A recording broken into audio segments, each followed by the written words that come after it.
Aquí comienza Reencuentro, una cita con nuestra tradición y los temas de la actualidad a la luz de la Torá. Reencuentro le propone un encuentro con el judaísmo.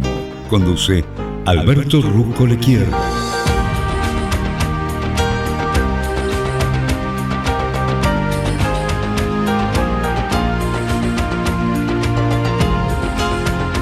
Muy buenas tardes. Aquí Alberto Rusco Lequier le da la bienvenida a todos ustedes, ya que me acompañan hace tantos años aquí desde la Radio High 96.3 FM, desde la querida ciudad de Buenos Aires, para beber en los exquisitos e inagotables manantiales de sabiduría de la Torá, para tratar de salir de este encuentro, Dios mediante, más ricos que cuando lo hemos comenzado. El día de hoy corresponde al calendario hebreo, el día 22 del mes de Elul, del año 5783, y nos estamos acercando ya al Rosh Hashanah, la cabeza del año. Bueno, vamos a charlar un poquitito acerca de la porción de la Torah de esta semana, que es la Parashat Nitzavim. Bueno, en esta parashá Moshe reúne a todo el pueblo judío, reúne a los líderes, a las tribus, a los ancianos, a los funcionarios, niños, mujeres y extranjeros en el campamento. ¿Para qué los reúne? Para renovar el pacto con el Creador antes de entrar en la tierra de Israel. Y les advierte de que su futuro depende de la lealtad hacia el pacto, porque si ellos quiebran su fe y su promesa, van a sufrir derrota, devastación y exilio. Pero así todo, y aún así, a pesar de que se alejaran del pacto, Dios va a seguir permaneciendo. Claro, porque aún durante el exilio, si el pueblo retorna hacia el Creador va a retornar hacia ellos y los va a ayudar a regresar a su tierra. Entonces la elección siempre está de parte del pueblo. De esta manera somos guiados hacia elegir la vida para que tú y tus hijos puedan vivir. Esto textualmente está escrito. Bueno, obviamente que han habido muchísimas ocasiones a lo largo de la historia en las cuales los judíos han sido tentados por otras culturas, por otras creencias, por otras religiones. Pero en esta parashá, que es Nitzavim, Moshe nos advierte. Ahora dice, lo que yo les estoy ordenando hoy no es demasiado difícil de lograr, ni está más allá de vuestro alcance. No está en el cielo, para que tengan que preguntar, ¿quién ascenderá al cielo para obtenerlo y proclamarlo a nosotros, para que lo podamos obedecer? Tampoco está más allá del mar, por si preguntan, ¿quién cruzará el mar para obtenerlo y proclamar que lo debemos obedecer? No. La palabra está muy cerca de ustedes. Está en vuestra boca y vuestro corazón para que la puedan obedecer. La verdad que Moshe percibió, yo diría proféticamente, que en el futuro los judíos imaginarían que para hallar inspiración sería necesario buscar a lo largo y a lo ancho más allá del judaísmo. Pero ¿sabes que la belleza de la espiritualidad judía es precisamente que el Creador es cercano? No necesitas escalar una montaña, ni siquiera buscar un lugar alejado y solitario para encontrar la presencia divina. ¿Dónde está? Está alrededor de la mesa de Shabbat, en la luz de las velas, en la sencilla santidad del vino de Kiddush, en la Halot, en la alabanza cuando recitamos el Eshet Hail, y la bendición de los hijos. El Creador está en la paz interior que sobreviene cuando dejas que el mundo funcione solo por un día mientras celebras las buenas cosas que vienen. No del trabajo, sino del descanso. No comprando, sino disfrutando los regalos que has tenido desde siempre y que no tuviste muchas veces tiempo de apreciar. Porque en el judaísmo Dios está cerca. Está en la poesía, por ejemplo, de los Salmos, de los Teilim, que es la más grande literatura del alma que se haya escrito. Está ahí. Sí, está ahí escuchando nuestros debates cuando estudiamos una página del Talmud o proponemos una nueva interpretación de los textos antiguos. Está ahí también en la alegría de las festividades, en las lágrimas de Tisha B'Av, en el eco del shofar en Rosh Hashanah, en la contrición de Yom Kippur. Está en el aire mismo de la tierra de Israel y en las piedras de Jerusalén, donde lo más antiguo del antiguo y lo más nuevo de lo nuevo conviven como si fueran íntimos amigos. Dios está cerca. El judaísmo no necesitó de catedrales, monasterios, ni filosofías abstractas, a pesar, claro, de lo bellas que puedan ser, porque para nosotros, Dios es el Dios de todos, es el Dios de todo lugar, que tiene tiempo para cada uno de nosotros y que se encuentra con nosotros en el lugar en el cual estemos. Claro, con la condición de que estemos dispuestos a abrir nuestra alma al Creador. Por eso está escrito que en este mes de Elul Dios está en el campo. ¿Viste? Cuando vos querés, imagínate que vivieras en un lugar donde vos quisieras entrevistar al rey. Todo un trámite, tenés que ver si te dejan entrar al palacio, si te dejan entrar al palacio, a ver quién es el que te va a recibir, hasta que al final llegues al secretario del rey y le tenés que preguntar cuándo lo puede recibir y tenés que esperar la respuesta. Esto para ver a un rey. Pero fíjate vos, en el mes de Elul, el rey está en el campo, es el rey el que se acerca a todos nosotros. Entonces, ¿vas a desaprovechar la oportunidad si el rey está en el campo? ¿Qué es lo que hay que esperar? No, en absoluto, aprovechemos esta enorme oportunidad. Durante, claro, una buena parte de la historia judía, los judíos dirían que para encontrar inspiración necesitamos ascender a los cielos o cruzar el mar. Están en cualquier lugar menos aquí. Y esto fue así durante una buena parte de la historia judía, por ejemplo en la era del primer y segundo templo. Comenzamos con la época en la cual el pueblo estuvo tentado por los dioses de los pueblos vecinos, el dios Baal de los cananitas, Shemosh de los moabitas, o Marduk y Astarte de los babilonios. Y más adelante, en tiempos del segundo templo, los judíos fueron atraídos muchos de ellos, por el helenismo en sus versiones griega y romana. Los judíos tuvieron una acentuada tendencia a enamorarse de pueblos que no los aman y de buscar casi cualquier camino con tal de que no sea el propio. Claro que esto es muy debilitante, porque cuando grandes mentes abandonan el judaísmo, claro que el judaísmo pierde grandes mentes. Cuando buscan espiritualidad en otros lados, claro que la espiritualidad judía sufre. Y esto tiende a ocurrir de manera paradójica, en la forma descrita varias veces por Moshe, por ejemplo en el Deuteronomio. Ocurre en épocas de abundancia, no de pobreza. Ocurre en tiempos de libertad, esto, no de esclavitud. Cuando parece que tenemos poco para agradecer a Dios, le agradecemos. Y cuando tenemos mucho para agradecer, nos olvidamos. Las épocas en las cuales los judíos adoraban ídolos o se helenizaron fueron en los tiempos del templo, durante los cuales vivían en su tierra disfrutando de su soberanía o de la autonomía. En Europa, por ejemplo, los tiempos en los que los judíos abandonaron el judaísmo fueron los de la emancipación, desde fines del siglo XVIII hasta comienzos del siglo XX, donde por primera vez gozaron de sus derechos civiles. Y como consecuencia los judíos enriquecieron a otras culturas más que a la propia. Ejemplos hay muchísimos para brindar, muchísimos.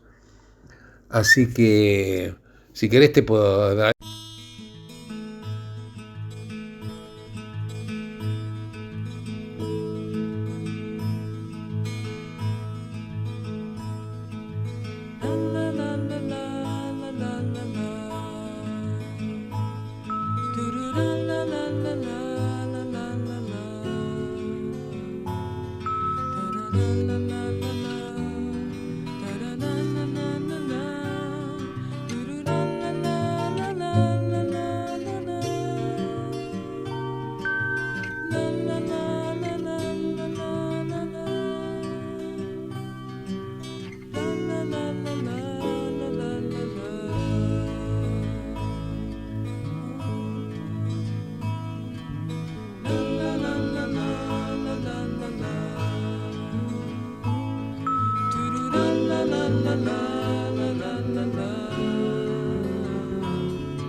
Bueno, como te estaba diciendo, las culturas del entorno de los judíos en la mayoría de los casos eran hostiles a los judíos y al judaísmo.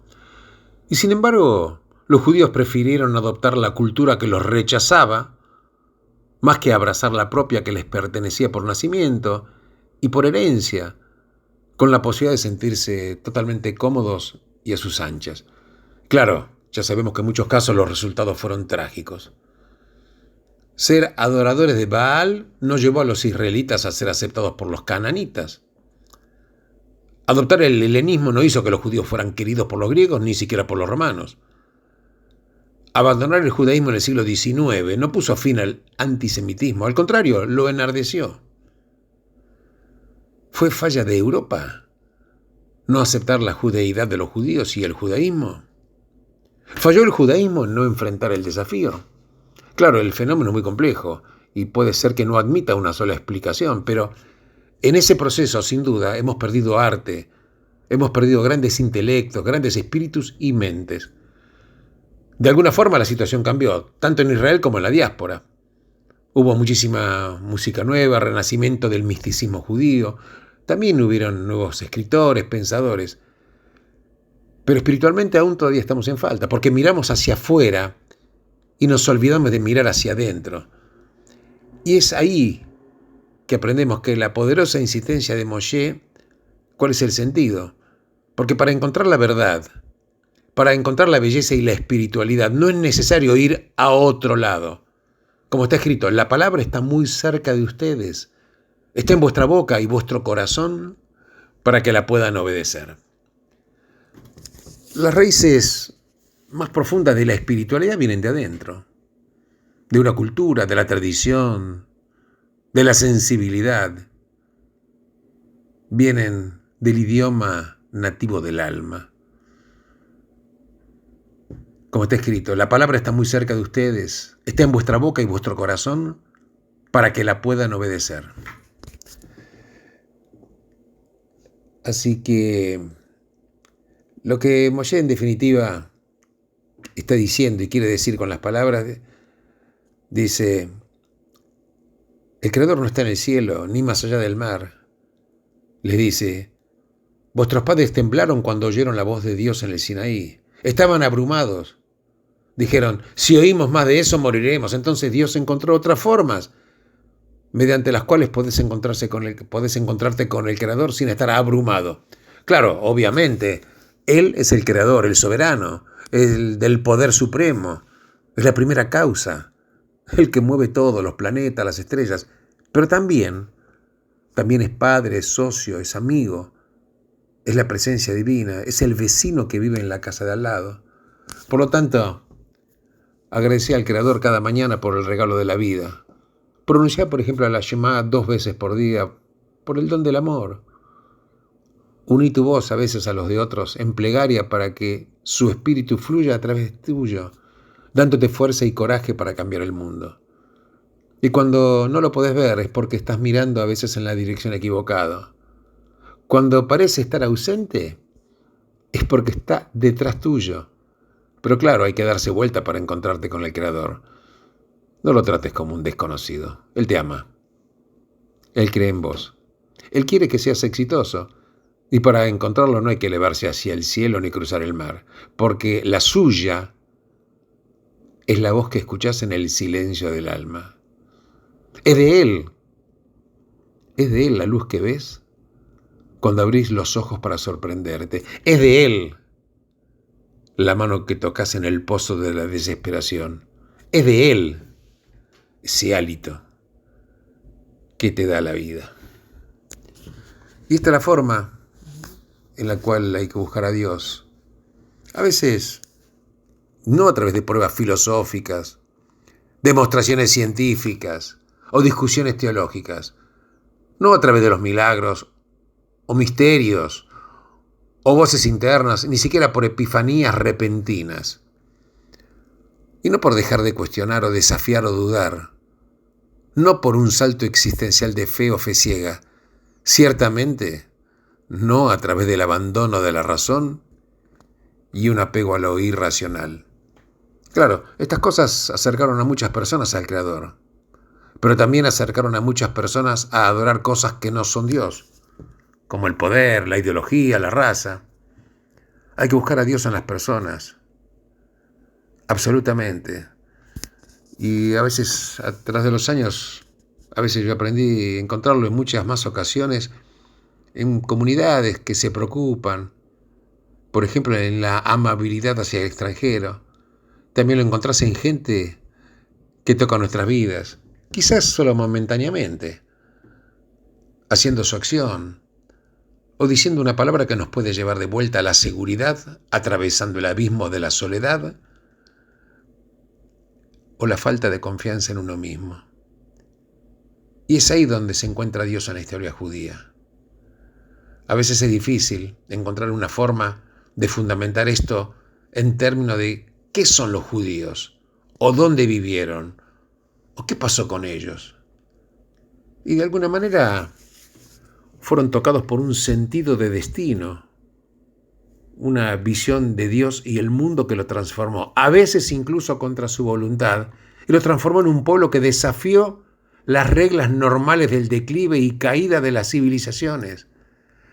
Su mera existencia parece testificar algo, o testificar acerca de algo vasto, incluso insondable, que a sabiendas o no llevaron consigo. Se convirtieron en lo que Isaías llamó testigos de Dios.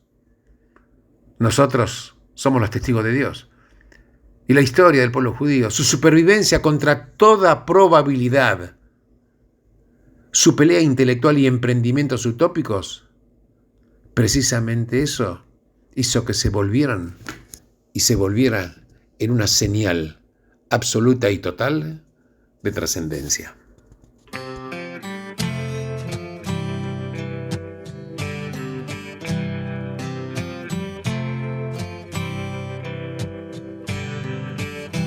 האהבה כואבת לי וזה כאב שאין לו כבר מקום אצלי בלב צפוף בכל דבר שלא ממש נחוץ לי מיותר ולא נחוץ לי עוד כעת לזכור שאחרי החום מגיע קור שרוך נמתח ומתקשח וכופה והיפה לא לתמיד נשאר יפה והירוק המלבלב הלא ייבול כי בכיוון אחד הולך הכל האהבה כואבת לי וזה כאב שאין לו כבר מקום אצלי בלב צפוף בכל דבר שלא ממש נחוץ לי מיותר ולא נחוץ לי עוד כעת לזכור שאחרי החום מגיע קור שרוך נמתח ומתקשח וכופה והיפה לא לתמיד נשאר יפה והירוק המלבלב הלא ייבול כי בכיוון אחד הולך הכל והחשבון מוגש ומשולם אצלי בלב צפוף מדי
אפשר שעוד תכאב לי אהבה, האהבה כואבת לי וזה כאב שאין לו כבר מקום אצלי בלב.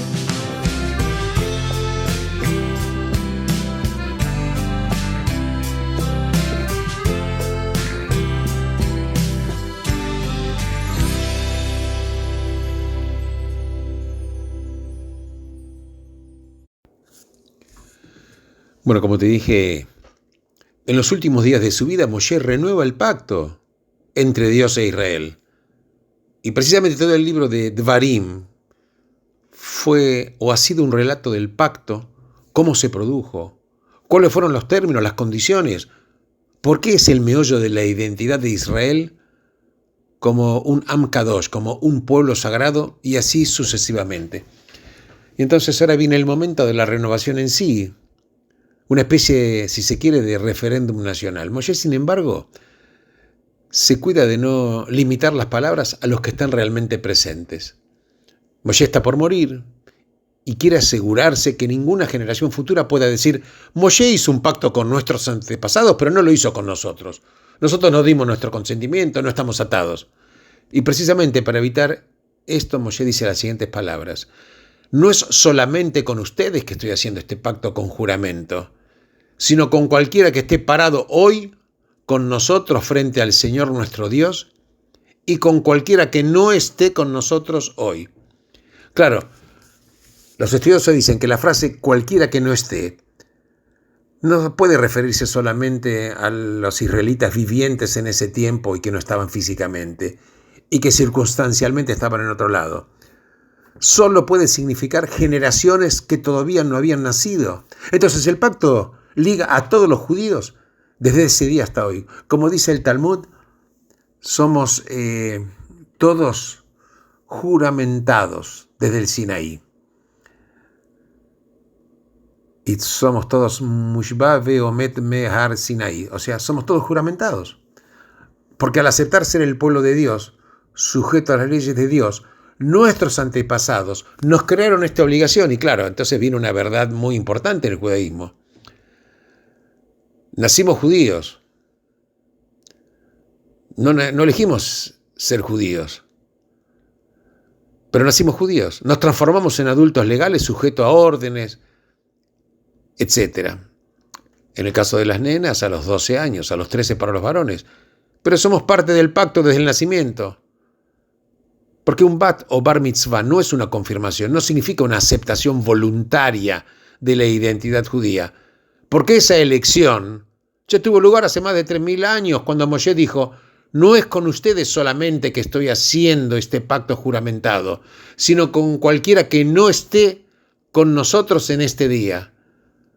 Entonces abarcó a todas las generaciones futuras, incluyéndonos a nosotros. Pero claro, uno pregunta, ¿cómo puede ser esto? Con certeza, uno de los principios fundamentales del judaísmo es que no puede haber obligación si no hay consentimiento. ¿Cómo podemos estar atados a un acuerdo del cual no formamos parte?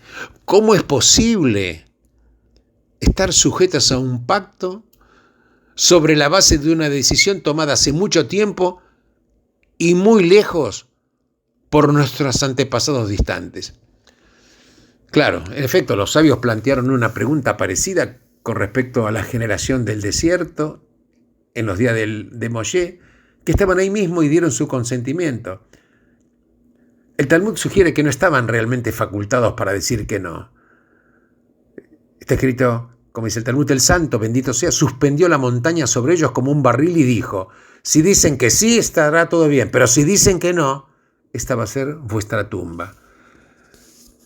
Y como dijo un pensador, Acha Bar Yaakov, dijo: esto constituye un desafío a la legitimidad del pacto, porque el Talmud responde que aunque el acuerdo puede no haber sido totalmente libre en ese tiempo, los judíos aprobaron voluntariamente, posteriormente en los días de Asuero, como lo sugiere el libro de Esther. Entonces, uno se pregunta también, entonces, ¿cómo puede pasarse la identidad judía de padre a hijo? Porque si la identidad fuera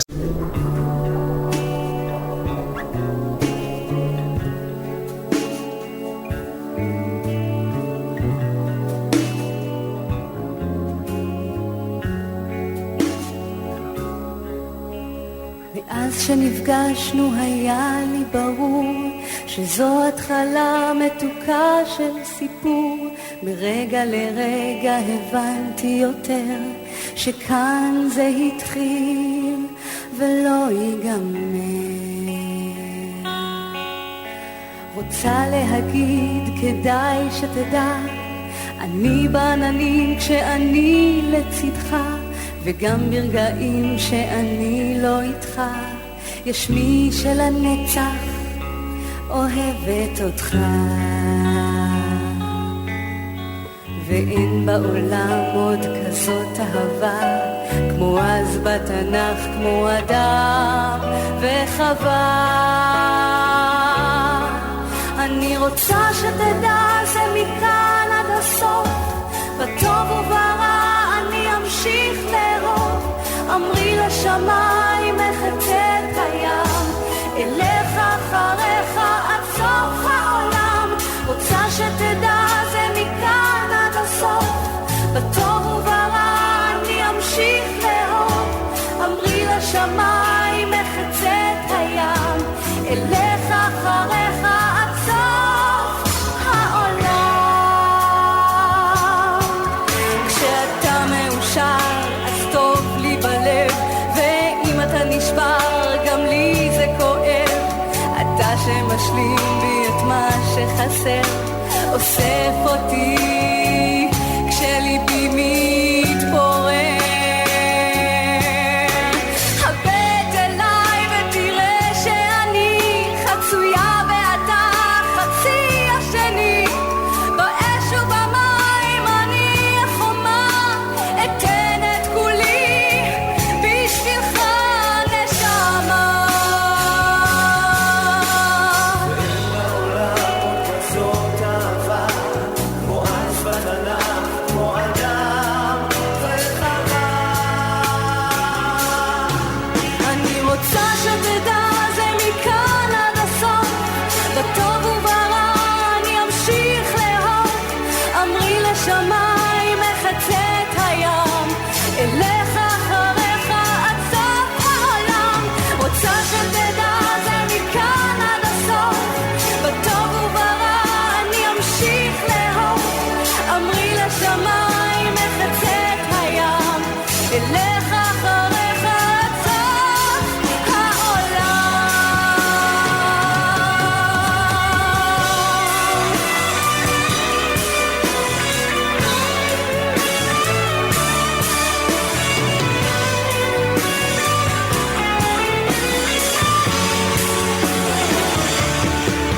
אני רוצה שתדע זה מכאן עד הסוף, בטוב וברע אני אמשיך לאהוב.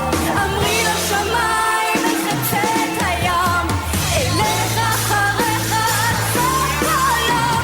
רוצה שתדע זה מכאן עד הסוף, בטוב וברע אני אמשיך לאהוב.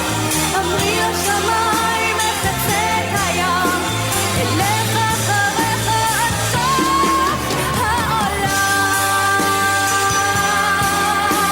אלך אחריך עד סוף, עד סוף.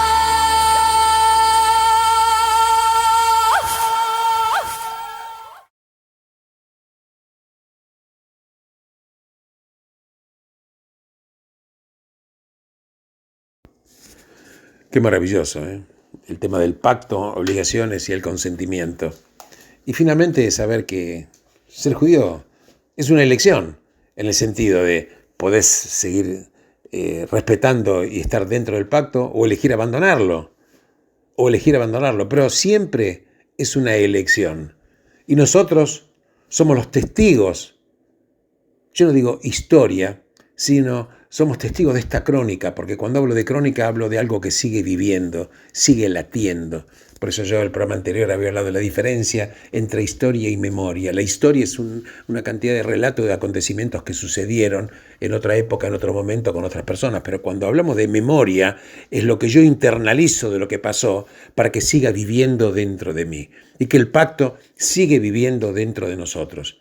Que así sea. Les agradezco enormemente a todos ustedes por estar acompañándome, como es habitual aquí en Reencuentro. Benditos sean todos ustedes en el lugar en el cual se encuentren. Shabbat Shalom para todos ustedes.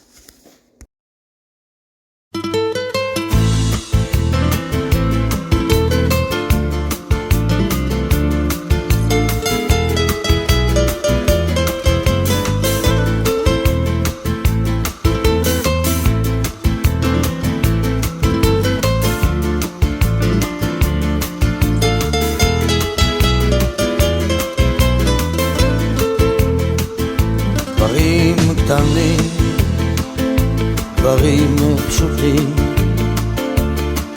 וקצת הפתעות באמצע הדרך, זמנים חולפים ומשתנים. אתמול אתה היית מלך, לאן פרחו הציפיות ואיך נשארת בלי תשובה, עוד לא הספקת לעשות. ומה נשאר מכל העבר? הכל תלוי בך חבר, היה חזק אל תישבר, אל תיתן לעצמות בך לפגוע, היה חזק ותתגבר. הכל תלוי בך חבר, היה חזק אל תישבר, אל תיתן לעצמות בך לפגוע, היה חזק ותתגבר.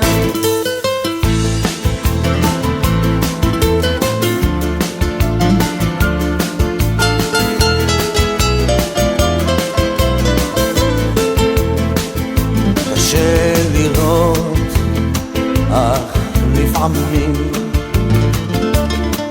גלגל נסגר באמצע הסיפור, ואין כבר כוח לגופך יותר למשוך.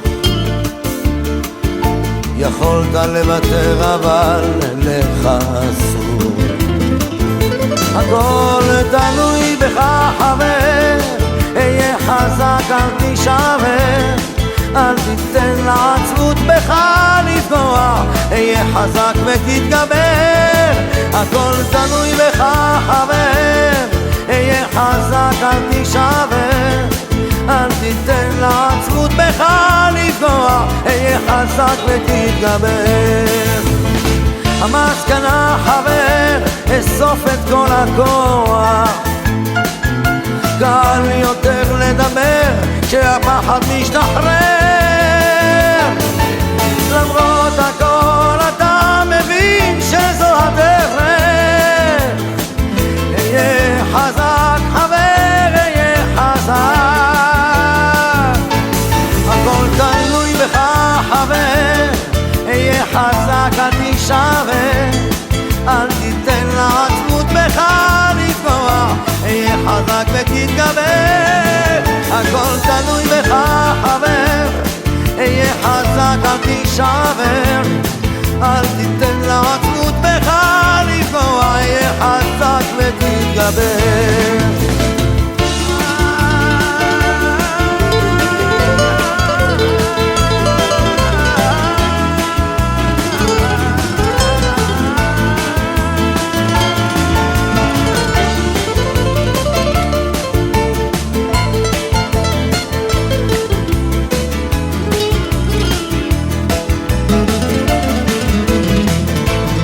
הכל תלוי בך חבר, היה חזק אל תישבר, אל תיתן לעצמות בך לפגוע, היה חזק ותתגבר.